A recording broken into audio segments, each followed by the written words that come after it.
ರಮೇಶ್ ಅವ್ರಿಗೆ ಆಗಲಿ ರವಿ ಶ್ರೀನಿವಾಸ ದೊಡ್ಡದಲ್ಲ. ಇಲ್ಲ ಇಲ್ಲ, ಇದನ್ನ ಹೇಗೆ ಫೀಲ್ ಮಾಡ್ತಿದ್ದೀರಿ? ಅವ್ರು ಹೇಳ್ತಾರೆ ಫಸ್ಟ್. ದೊಡ್ಡದಲ್ಲ, ಪ್ರತಿ ಸಿನಿಮಾ ಗೆದ್ದಾಗಲೂ ದೊಡ್ಡದೆ. ನನಗೆ ಆಲ್ರೆಡಿ ಗೆದ್ದಿದೆ ಅಂತ ಹೇಳ್ತಾ ಇಲ್ಲ, ಗೆಲುವಿನ ದಾರಿಯಲ್ಲಿ ನಾವು ಸಾಕ್ತಾ ಇದ್ದೀವಿ. ಸೊ ಪ್ರತಿ ಇದು ನಮ್ಗೆ ಏನೇ ಮಾಡಿದಾಗಲೂ, ಹೊಸತಾನ ಮಾಡಿದಾಗಲೂ, ಆಮೇಲೆ ಎಲ್ಲದಕ್ಕಿಂತ ಹೆಚ್ಚಾಗಿ ಇದು ಸ್ಪೆಷಲ್ ಅಂತ ಯಾಕೆ ಅನ್ಸೋದ್ರೆ ರವಿ ಮಾಡ್ತಾರೆ ಮೊದಲನೇ ಪ್ರೊಡಕ್ಷನ್.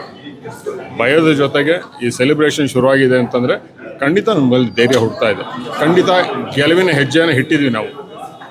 ಸೊ ಗೆಲುವಿನ ದಡನ ಸೇರ್ತೀವಿ. ಆ ಧೈರ್ಯ ಅಂತೂ ಇದ್ದೇ, ಅದನ್ನು ಹೇಳೋಕ್ಕೆ ಇಷ್ಟಪಡ್ತೀನಿ. ಬಿಕಾಸ್ ಅದು ಬರೀ ನಮ್ಮದು ಮಾತ್ರ ಅಲ್ಲ, ರವಿ ಎಫರ್ಟು, ರವಿ ಮಾಡ್ಕೊಂಡಿದ್ದು ಟೀಮ್ ವರ್ಕು, ಅವ್ರಿಗೆ ಸಪೋರ್ಟ್ ಮಾಡಿದ್ದು ಎಲ್ಲರೂ. ಲಕ್ಷ್ಮೀನಾರಾಯಣ ರೆಡ್ಡಿ ಇರ್ಬೋದು, ಸೋನೂರ್ ಇರ್ಬೋದು, ಆಮೇಲೆ ಇಡೀ ಆರ್ಟಿಸ್ಟ್ಗಳಿದ್ದಾರೆ, ಎಲ್ಲ ಆರ್ಟಿಸ್ಟ್ಗಳಿದ್ದಾರೆ. ಪ್ರಶಾಂತ್ ಇರ್ಬೋದು, ಪೃಥ್ವಿ ಇರ್ಬೋದು, ಸತ್ಯ ಇದ್ದಾರೆ, ಅಮೋಘ್ ಇದ್ದಾರೆ, ವಿಕಾಸ್ ಇದ್ದಾರೆ, ಎಲ್ಲರೂ, ಪ್ರಜ್ವಲ್ ಇದ್ದಾರೆ, ತುಂಬ ಜನ ಇದ್ದಾರೆ, ಟೆಕ್ನಿಷಿಯನ್ಸ್ಗಳು. ಎಲ್ಲರೂ ಏನಪ್ಪ ಅಂದರೆ ಆ ಬಿಸಿಲಿ ನಮ್ಮ ಫಾಸ್ಟ್ಗೆ ಹೊಂದಾಣಿಕೆ ಮಾಡ್ಕೊಂಡು ಕೆಲಸ ಮಾಡೋದಿದೆ ಗೊತ್ತಾ, ಅದು ಯಾರೇ ಆಗಲಿ ತುಂಬ ಕಷ್ಟ ಆಗುತ್ತೆ. ಬಟ್ ಅವ್ರು ಅದನ್ನು ಮಾಡಿದ್ದಾರೆ ಅಂದರೆ ಒಂದು ಗೆಲುವಿಗೋಸ್ಕರ ಮಾಡಿರೋದು, ಹಸುವಿಂದ ಮಾಡಿರೋದು.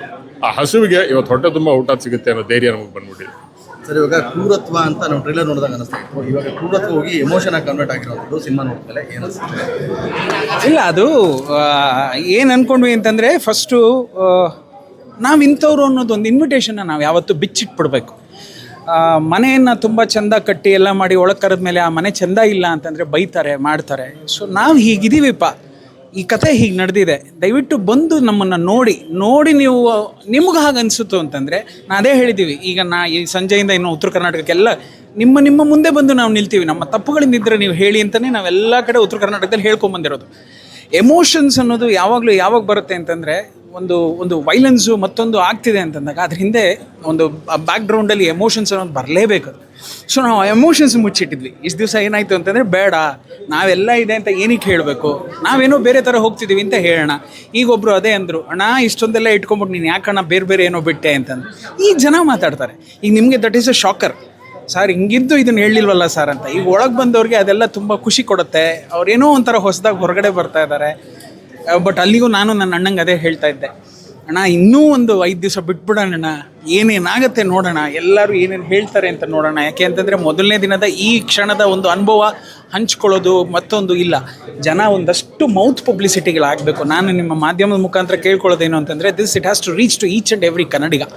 ಯಾಕೆ ಅಂತಂದರೆ ಇದು ಪ್ರತಿಯೊಬ್ಬ ಕನ್ನಡಿಗನ ಒಂದು ಎಮೋಷನ್ ಆಗಿದೆ, ಪ್ರತಿಯೊಬ್ಬ ಕನ್ನಡಿಗನ ಒಂದು ಕಥೆ ಆಗಿದೆ. ಎಸ್ಪೆಷಲಿ ಉತ್ತರ ಕರ್ನಾಟಕದ ಮನೆ ಮಂದಿಯ ಕಥೆ ಆಗಿದೆ ಇದು. ಆ ನಿಟ್ಟಿನಲ್ಲಿ ಅವ್ರಿಗೆ ರೀಚ್ ಆಗಬೇಕು, ಇಲ್ಲಿ ಅವ್ರಿಗೆ ರೀಚ್ ಆಗಬೇಕು, ಆಗತ್ತೆ. ಯಾಕೆಂದರೆ ಯು ಆರ್ ದ ಬ್ರಿಡ್ಜ್. ನೀವು ಇವತ್ತು ಕರ್ಕೊಂಡೋಗಿ ನನ್ನನ್ನು ಸಂಜೆ ಏನು ನಮ್ಮ ಸಿನಿಮಾವನ್ನು ಜನರ ಮುಂದೆ ಹೇಳ್ತೀರಾ. ಇವತ್ತು ನೀವು ಅಂದ್ರಲ್ಲ ಎಮೋಷನ್ಸ್ ಇದೆ ಅಂತ, ಆ ಎಮೋಷನ್ಸ್ ಇದೆ ಅಂತ ನೀವೇನು ಹೇಳಿದ್ರಿ, ಅದು ಜನರಿಗೆ ಕ್ಯಾರಿ ಆಗಿಬಿಟ್ರೆ ಸಾಕು. ವಿಶೇಷವಾಗಿ ಪ್ರಶಾಂತ್ ಸರ್ ಹೇಳ್ತಾ ಇದ್ರು, ಫಸ್ಟ್ ಟೈಮ್ ರವಿ ಸರ್ ನನ್ನ ಕತೆ ಹೇಳಿದಾಗ ಒಂದು ಕತೆ ಹೇಳಿಲ್ಲ ನನಗೆ, ಶೂಟಿಂಗ್ ಆಗ್ತಿರೋ ಒಂದು ಸಿನಿಮಾ ತೋರಿಸಿದ್ರು ಅಂತ. ಸರ್ ನಿಮ್ಗೇನು ಅನ್ಸುತ್ತೆ ಸರ್ ಇವತ್ತು ಏನು ನಾವು ಇದನ್ನೆಲ್ಲ ನೋಡ್ತಾ ಇದ್ದೀವಿ, ನಮ್ಮ ಎಲ್ಲ ಅವರು ಏನು ಹೇಳಿದ್ರು ಅದನ್ನು ಮಾಡು ಅಂತ ನಾನು ಅವತ್ತು ಹೇಳ್ತಿದ್ದೆ, ಯಾವಾಗಲೂ ಹೇಳ್ತಾನೆ ಬರ್ತಿದ್ದೆ. ಅದು ನಿಮ್ಗೆ ಇವತ್ತು ಸ್ಕ್ರೀನ್ ಮೇಲೆ ನೋಡೋಕ್ಕೆ ಸಿಕ್ಕಿದೆ. ನನಗೆ ಇದು ಸಾಕಷ್ಟು ಸಾರಿ ನೋಡೋ ಅವಕಾಶ ಸಿಕ್ತು. ಯಾಕಂದರೆ ಅವ್ರ ಜೊತೆಲಿ ಒಟ್ಟಿಗೆ ಕೆಲಸ ಮಾಡ್ಬೇಕಾದ್ರೆ ಪ್ರತಿಯೊಂದು ಹಂತದಲ್ಲಿ ಕೂಡ ಫ್ರೇಮ್ ಟು ಫ್ರೇಮ್ ನಾವು ಸಿನಿಮಾ ನೋಡ್ಕೊಂಡೇ ಕೆಲಸ ಮಾಡ್ಕೊಂಡು ಬಂದಿದ್ದೀವಿ. ಅದ್ಭುತವಾಗಿ ಅವ್ರು ಏನು ಕನ್ಸು ಕಟ್ಟಿದ್ದಾರೆ ಆ ಕನ್ಸನ್ನು ತಂದು ನಿಮ್ಮ ಮಡಿಲಿಗೆ ತಂದು ಹಾಕಿದ್ದೀವಿ. ಇವತ್ತು ಇವರೆಲ್ಲ ಏನು ಸಿನಿಮಾ ಚೆನ್ನಾಗಿದೆ ಅಂತ ಹೇಳ್ತಿದ್ದಾರೆ ಅಥವಾ ಸಿನಿಮಾ ಬಗ್ಗೆ ಪಾಸಿಟಿವ್ ಮಾತಾಡ್ತಿದ್ದಾರೆ ನೀವು ಹೇಳ್ತಾ ರೀತಿಲಿ, ಇದೆಲ್ಲವೂ ಕೂಡ ಅವರ ಒಂದು ಏನು ಭಾಳ ದಿವಸದ ಒಂದು ಕನಸು. ಮತ್ತು ರಮೇಶ್ ಅಣ್ಣವರ ಡೈಲಾಗ್ಸು, ಪ್ರತಿಯೊಬ್ಬರು ಸೋನು ಆಗಿರ್ಬೋದು, ನಮ್ಮ ಪೃಥ್ವಿ ಆಗಿರ್ಬೋದು, ಸತ್ಯ ಆಗಿರ್ಬೋದು, ಪ್ರತಿಯೊಬ್ಬರು ಎಲ್ಲರೂ ನಿಮಗೆ ಇಡೀ ಸಿನಿಮಾದಲ್ಲಿ ಹಂಗೆ ಕಾಣಿಸ್ತಾರೆ. ಸೊ ಭಾಳ ಖುಷಿ ಇದೆ. ಇನ್ನೊಂದಷ್ಟು ನಿಮ್ಮೆಲ್ಲರ ಮೂಲಕ ಕೇಳ್ಕೊಳ್ಳೋದೇನಂತಂದರೆ, ಒಂದು ಸಿನಿಮಾನ ಮತ್ತು ನಮಗೂ ಮತ್ತು ಜನಕ್ಕಿರೋ ಸೇತುವೆಗಳು ನೀವು ಸಿನಿಮಾ ಬಗ್ಗೆ, ನೀವು ಸಿನಿಮಾ ನೋಡಿದ್ದೀರಿ, ಸಿನಿಮಾ ಬಗ್ಗೆ ನೀವು ಎಷ್ಟು ಮಾತಾಡ್ತೀರಿ, ಅದು ನಮಗೆ ಸಿನಿಮಾ ಇನ್ನೂ ಹೆಚ್ಚಿನ ಜನ ಬರೋದು.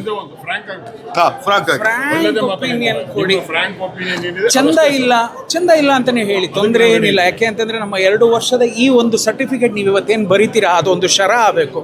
ಅದೊಂದು ಒಳ್ಳೆಯ, ನಾನು ಹೇಳೋದು, ನೀವು ಕೆಟ್ಟದಾಗಿ ಬರೆದ್ರು ಕೂಡ ನಮಗೇನು ಯೋಚನೆ ಇಲ್ಲ. ಆದರೆ ಜನಕ್ಕೆ ಏನು ಸಬ್ಜೆಕ್ಟ್ ರೀಚ್ ಆಗಬೇಕು, ಜನಕ್ಕೆ ಏನು ಜಜ್ಮೆಂಟ್ನ ರೀಚ್ ಮಾಡ್ತೀರಾ ಅದನ್ನು ನೀವು ಕರೆಕ್ಟಾಗಿ ಪಾಸ್ ಮಾಡಿ. ಅದರಲ್ಲಿ ಪ್ರಶಾಂತ್ ಮತ್ತು ಮುನಿ ಅವ್ರನ್ನ ಫಸ್ಟ್ ಹಾಫಲ್ಲಿ ಏನೂ ಆಗಲಿಲ್ಲ ಗುರು ಅನ್ನುವಂಥ ಮೈಂಡ್ ಸೆಟ್ ಇದ್ದು, ಸೆಕೆಂಡ್ ಹಾಫ್ ಅದು ಬೇರೆ ಥರದ ಡೈಮೆನ್ಷನ್ ಓಪನ್ ಆಯಿತು. ಇಲ್ಲ, ನಾನು ಬಹಳಷ್ಟು, ನಾನು ಮತ್ತು ಅಣ್ಣ ನಾವು ಮಾಡಿದ್ದೇ ಬೇರೆ. ಏನಿತ್ತು ಅಂತಂದರೆ, ಇವತ್ತು ನೀವೆಲ್ಲ ಏನು ನೋಡಿದ್ರಿ, that second half was first half.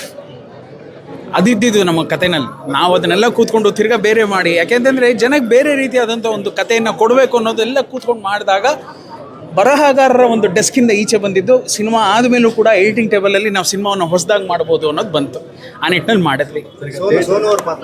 Sonu ಅವ್ರ ಪಾತ್ರ ಆಗಿರ್ಬೋದು ಅಂಡ್ ಪ್ರತಿಯೊಬ್ಬರು ಪಾತ್ರ ಕೂಡ ನಾವು ಸಿನಿಮಾದಲ್ಲಿ ನೋಡ್ತೀವಿ. ಅವ್ರ ಪಕ್ಕದಲ್ಲಿ ಕೂಡ ನಾವು ಸಿನಿಮಾ ನೋಡ್ತಿರ್ತೀವಿ. ಅವರು ಅಂತ ಇವರು ಅಂತ ಕಂಡಿಡಿಯೋಕೆ ಆಗಲ್ಲ, ಗೊತ್ತೇ ಆಗಲ್ಲ ನಮಗೆ. ಹಂಗೆ ಪ್ರತಿಯೊಬ್ಬರು ಕೂಡ ಅದೇ ರೀತಿ ಒಂದು ಮೋಲ್ಡ್ ಮಾಡುವಂಥದ್ದು ಎಷ್ಟು ರಿಸ್ಕ್ ಇಲ್ಲ, ಪ್ರಯತ್ನ ನಾವು ಮಾಡಿದ್ದೇ ಅದಕ್ಕೋಸ್ಕರ. ನಮಗೆ ಪ್ರಶಾಂತ್ ಆಗಿರ್ಬೋದು, ಪದ್ಮಾವಸಂತಿ ಮೇಡಮ್ ಆಗಿರ್ಬೋದು, ಆಮೇಲೆ ಕೋಟೆ ಪ್ರಭಾಕರ್ ಆಗಿರ್ಬೋದು, ಮುನಿ ಆಗಿರ್ಬೋದು, ಇನ್ನೊಂದು ಯಾವ್ದಾದ್ರು ನಾವು ಬಿಟ್ಟಿದ್ರೆ ಶಂಕರ್ ನಾರಾಯಣ್ ಇರ್ಬೋದು. ನೀವು ಇನ್ನೆಲ್ಲ ಮುಖಗಳೇನು ನೋಡಿದ್ದೀವಿ, ಎಲ್ಲ ನಮಗೆ ಸಿಗ್ದಂಥ ವರ, ಅದು ದೇವ್ರು ಕೊಟ್ಟಂಥ ವರ. ಸುಮ್ಮನೆ ಹಂಗೆ ನಿಮ್ಮನ್ನು ರಾರಾಜಿಸ್ತಾರೆ, ಬಗೆದು ತಿಂತಾರೆ. ಏನೇ ಒಂದು ಅವಕಾಶ ಸಿಕ್ಕಿದ್ರು ಅದನ್ನು ಕ್ಯಾಪ್ಚರ್ ಮಾಡ್ಕೋತಾರೆ.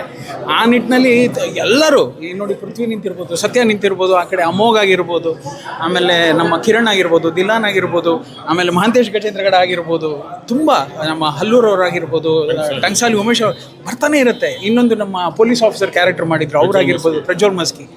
ನನಗೆ ಬಾಯ್ನಲ್ಲಿಲ್ಲ, 50 ಜನರ ಹೆಸರುಗಳು ಬಾಯ್ನಲ್ಲಿಲ್ಲ. ಆ ಥರದ್ರಲ್ಲಿ ಒಂದು ಪ್ರಯತ್ನ ಮಾಡಲೇಬೇಕು ತಂಡದಿಂದ ಅಂತ ಶುರು ಮಾಡಿ, ಆ ಪ್ರಯತ್ನದಲ್ಲಿ ಇವತ್ತು ನಿಮ್ಮೆಲ್ಲರ ಮುಖದಲ್ಲಿರೋ ಖುಷಿ ಇದೆಯಲ್ಲ, ದಟ್ ಈಸ್ ಅವರ್ ಸಕ್ಸಸ್.